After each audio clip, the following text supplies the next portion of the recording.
Hey guys, welcome back to the channel. आपने thumbnail में देख ही लिया होगा कि क्या बात करने वाले हैं आज। तो how to write answers in exam. आप पढ़ लिए, आपने 4 घंटे 5 घंटे 10 घंटे जितना भी पढ़ा पढ़ लिया, बट अभी मेन बात आती है कि आपने जो पढ़ा है उसको आपको तो एग्ज़ाम में लिखना पड़ेगा, राइट। अभी वो कैसे लिख रहे हो वो मैटर करता है, राइट। तो उसके लिए प्रॉपर टॉपर वाली स्ट्रेटजी बताती हूँ कि टॉपर्स एक्चुअल में आंसर कैसे लिखते हैं। और मैं ये हवाबाजी नहीं कर रही हूँ। मैंने भी, अच्छा छोड़ो, मेरे बारे में छोड़ो। यहाँ पर देखो, आप राइटिंग करने से पहले आपको अगर आंसर राइट करना है ना, उससे पहले आपको क्या करना चाहिए। देखो, पहले आपको क्वेश्चन को अंडरस्टैंड करना है। देखो, क्वेश्चन को अंडरस्टैंड करने से पहले और एक बहुत बहुत बहुत इंपॉर्टेंट चीज़ हो जाती है कि आप जब बोर्ड्स का एग्ज़ाम दे रहे हो, आप क्लास 10 में हो, क्लास 12 में हो, मैटर नहीं करता, बट जब आप एग्ज़ाम देने जा रहे हो तो सबसे पहले आपको जो 15 मिनट्स टाइम मिलता है कि आपको जो आपका रोल नंबर है, आपका नेम्स वगैरह है, सब कुछ अच्छे से आपको लिखना पड़ता है, राइट।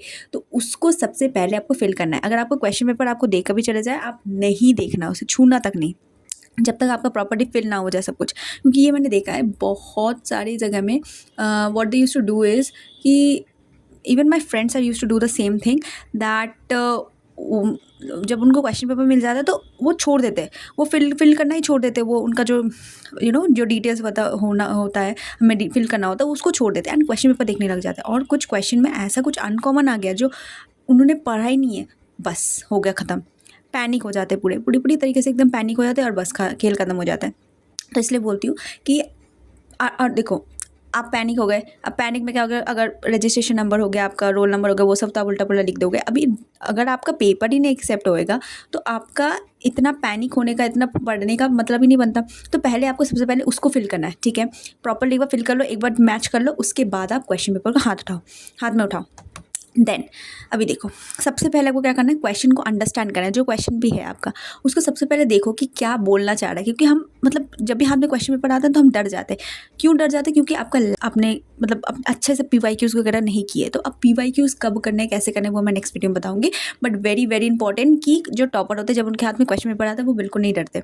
इवन तो उनके पास कुछ अननोन क्वेश्चन आ गए, तब भी वो नहीं डरते, क्योंकि उन्हें इतना अच्छे से पीवाईक्यूज करते हैं। उन्हें पूरा पता होता है क्या स्ट्रक्चर होने वाला है, कौन सा क्वेश्चन कितना आने वाला है, मतलब क्या पैटर्न होने वाला क्वेश्चन का, सब उन्हें पता होता है। तो आपको ना अच्छे से पीवाईक्यूज़ भी करने, तो वो मैं बाद में नेक्स्ट वीडियो में बताऊंगी। अभी देखो, पहले आपको क्वेश्चन को अंडरस्टैंड करना है, वो एक्चुअली में बता क्या रहा है, क्या क्या लिखना क्या है आपको एक्सप्लेन करना है, कोई भी चीज़ डिस्टिंग्विश करनी है, डिफरेंसेस वगैरह लिखना है, या फिर कुछ आपको एक्सप्लेन करना है, वो क्या लिखना क्या है वो आपको अंडरस्टैंड करना है सबसे पहले, ठीक है। उसके बाद देखो, ऐसा कुछ क्वेश्चन होता है जो हमें घुमा कर दे देता है, जो हमें अंडरस्टैंड ही नहीं होता कि क्या बोल रही है। बट कुछ कुछ ऐसे कीवर्ड्स होते हैं जिसको हमने पढ़ा है, तो आप एक बार दो बार क्या होता है ना, उसको देखो कि हाँ, जो चीज़ आपको लग रही है ना कि यार थोड़ा सा टाइम लग रहा है समझ में, तो उसको ना आप स्किप करो, उसमें एक पॉइंट लगा दो। क्योंकि मार्क करना तो अलाउ नहीं होता है क्वेश्चन पेपर में, तो आप क्या करो, उसको एक छोटा सा पॉइंट दे दो, ठीक है।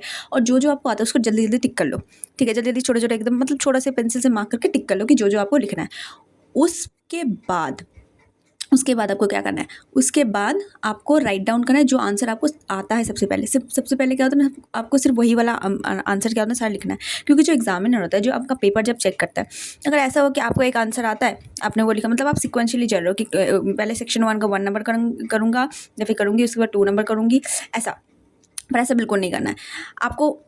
हो सकता है कि आपको फर्स्ट वाला आता है पर सेकंड वाला नहीं आता, तो आप सिक्वेंशियली जाना चाहोगे तो अगेन अटक जाओगे। तो सेकंड वाले में आप टाइम वेस्ट करोगे कि यार आता है, ऐसे सोचते तो कितना टाइम भी वेस्ट हो जाएगा। तो that will be not going to be a great strategy for writing your answer. So what you have to do is कि आपको वो चीज़ अवॉइड करें। जो आंसर आता है उसको सबसे पहले फटफट करके लिखना है, ठीक है। वो लिख लिया आपने, अभी ये तो हो गया थ्योरी पेपर के बाद। अभी आपका न्यूमेरिकल्स वगैरह, अकाउंट्स वगैरह है, तो देखो, आपको मैं अगेन बोल रही हूँ, पीवाईक्यूज़ अच्छे से करने। अगर आप मैथ्स हो या फिर आपका अकाउंट्स का पेपर हो, मैटर नहीं करता, आपको जो क्वेश्चन पेपर जो होता है ना, वो तो सेम स्ट्रक्चर में होगा कि फर्स्ट में ये वाला चैप्टर का क्वेश्चन रहेगा, उसके बाद सेकंड में ये चैप्टर का क्वेश्चन, ऐसे सिक्वेंशियली चलता है। अकाउंट्स में तो बिल्कुल वैसे ही चलता है। तो आपने अगर पीवाईक्यूज़ अच्छे से सॉल्व किए तो आपको पता होगा कि ये वाला क्वेश्चन ये पहले आने वाला है, उसके बाद ये वाला आने वाला है, उसके बाद ये, ऐसा आपको पता होगा। तो स्पेसिफिकली मैं अकाउंट्स की बोल रही हूँ, राइट। तो इवन मैथ्स में भी वैसा ही चलता है। उसके बाद आपको पता होगा कि हाँ, ये ऐसे ऐसे चलेगा। तो उस टाइम में आपके दिमाग में वो वाला जो फॉर्मूला होता है या फिर फॉर्मेट होता है, वो दिमाग में रटा होना चाहिए। तो रटा तभी होगा जब आपने अच्छे से प्रैक्टिस की होगी। तो वो चीज़ आपको करनी है बिल्कुल, कि आपको अच्छे से पीवाईक्यूज़ देखने हैं। पीवाईक्यूज़ अगर आपने पहले देखे होंगे तो आपको बिल्कुल पता होगा कि ये एक्चुअल में कौन सा क्वेश्चन फर्स्ट आने वाला है, कौन सा सेकंड आने वाला है। तो अगेन आपके हाथ में आया न्यूमेरिकल्स की, हाँ ये वाला न्यूमेरिकल्स है, आपको एक बार देख लेना कि हाँ कैसा क्या पैटर्न है, उसको फिर सॉल्व करते जाओ। आपको दिमाग में एकदम फॉर्मूला फॉर्मेट सब रटा होना चाहिए, ठीक है। तो उसके बाद आपने लिखा, जो आपको आता है वो लिख लिया। अब देखो आंसर का राइटिंग का देखो, मैंने एग्जांपल दिया है, जैसे आपका क्वेश्चन आ गया समथिंग इन्फ्लेशन के बारे में। इन्फ्लेशन क्या होता है, इन्फ्लेशन का इफेक्ट्स से बोला है कि what are the effects of inflation. अभी तुमने क्या सोचा कि चलो इफेक्ट्स बोला तो मैं सिर्फ पॉइंट पॉइंट डाल के लिख लूँगी, but this is not a good strategy. Toppers क्या करते हैं, पहले एक छोटा सा डेफिनेशन इन्फ्लेशन का डाल दे, बहुत बड़ा भी नहीं। 5 मार्क्स का क्वेश्चन है आपका, आपका 5 मार्क्स का है या फिर 10 मार्क्स का मैटर नहीं करता, थोड़ा सा आपको इंट्रो देना पड़ेगा, ठीक है। इन्फ्लेशन के बारे में आपने दी, उसके बाद आपने इफेक्ट्स लगा। अगर मैं ये 5 मार्क्स ही बोल रही हूँ, अगर वही आपका रहता, आपका सपोज 10 मार्क्स का रहता, तो उसमें आप क्या करते हैं, इन्फ्लेशन लिखते हैं, इन्फ्लेशन का टाइप्स वगैरह लिखते हैं, उसके बाद जाके आप कहीं इफेक्ट्स वगैरह लिखते हैं, ठीक है। तो ऐसे क्या होता है ना, हमारा स्ट्रक्चर होता है कि आपको जो आंसर बोला सिर्फ वही नहीं लिखना है, उसका थोड़ा सा इंट्रो भी लिखना है, समझे, और उसके बाद कंक्लूड करना है लास्ट में, खत्म। तो ये होता है स्ट्रक्चर, पहले इंट्रोडक्शन, उसके बाद मेन बॉडी, उसके बाद जाके आपको कंक्लूजन करना है। तो ये आपका आंसर राइटिंग मतलब स्ट्रक्चर होना चाहिए आंसर राइटिंग, ओके। नाउ एक बहुत ज़्यादा इंपॉर्टेंट चीज़ की टाइमिंग क्या होना चाहिए। देखो भैया, आपके हाथ में भी पड़ा है, 15 मिनट आपने अच्छे से लिख लिया। अभी होता है कि आपको क्या करना है, सबसे पहले दिमाग में रखना है आपको, मैंने अगेन बोली मैं PYQs करने ही करने हैं। PYQs जब आप करोगे तो आपके दिमाग में टाइम सेट होना चाहिए कि मेरे को इतना टाइम इसको देना है, इतना टाइम इसको देना है। जैसे क्या होता है ना, आपको अपने माइंड में एकदम सेग्रीगेट कर लेना है। कैसे सेग्रीगेट कर लेना है, देखो फर्स्ट 15 मिनट सिर्फ MCQs, फर्स्ट 15 मिनट्स तो आपने जितना भी आपका जो भी फिल करना था, आपको जितना भी आपका डिटेल्स वगैरह वो आपने फिल कर दिया। Now what you have to do is you have to give ये आपको ना ग्रेजुअली इन प्रैक्टिस जब आप PYQs करोगे, उसी टाइम में क्या होता है ना, आपके दिमाग में एकदम हो जाना चाहिए कि हाँ मेरे को इतना टाइम ये सेक्शन को देना है। जैसे मैंने 15 मिनट्स दिए अपने पूरे MCQs को, मतलब 15 मिनट्स में मुझे सारे MCQs खत्म करने हैं, and it is mandatory to finish that so that you will able to manage the other section as well properly, okay. As well as क्या होता है ना, द हार्ड क्वेश्चन वगैरह, इवन दो हार्ड क्वेश्चन को भी आप manage कर पाओगे, एज वेल एज आपको टाइम भी मिल जाए कि आप एक बार पेपर का एटलीस्ट एक बार तो रीचेक करो, ठीक है। एक बार तो रीचेक करना ही करना है, ठीक है। तो देखो टाइम को सेग्रीगेट कैसे करना है। 15 मिनट्स आपने दिया उधर, तो वो एक्स्ट्रा आपको मिलता है 15 मिनट्स डिटेल्स फिल करने का, तो वो तो 15 मिनट्स गया वहाँ पर। 15 मिनट आपने MCQ को दिया टोटली,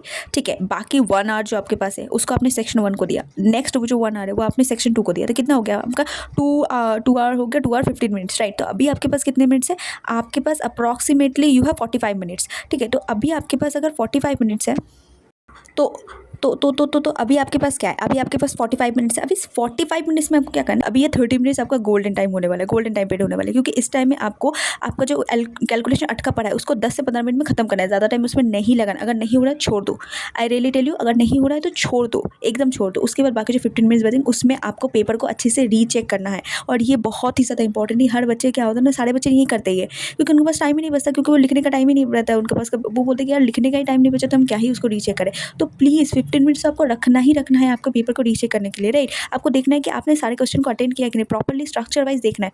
ये नहीं देखना है कि आपने कितने क्वेश्चन अटेंड किए, या फिर ये नहीं देखना है कि आपने क्या क्या किया या फिर अभी क्या क्या करना बाकी है। नो, ये नहीं देखना है। आपको ये देखना है कि आपने प्रॉपर्ली नंबरिंग वगैरह की है कि नहीं। अगर आपने नंबरिंग में इधर उधर कर दिया ना तो वो भी एक प्रॉब्लम हो जाता है ना, तो उसको आपको प्रॉपर्ली क्या होता है ना, देखना होता है। तो ऐसे क्या होता है ना, आपको टाइमिंग वगैरह फिक्स करनी है, और ऐसे क्या होता है ना, आपको आंसर राइटिंग का। और ये मैं बता रही हूँ अपने पर्सनल एक्सपीरियंस से, ये टॉपर का स्ट्रैटेजी होता है एक्चुअल में। So if you follow this is going to be very definitely this is going to increase your marks at any cost. ये आपको मार्क्स इंक्रीज करेगा ही करेगा। तो otherwise if you have any doubt please do let me know in the comments below. See you in the next one, bye bye.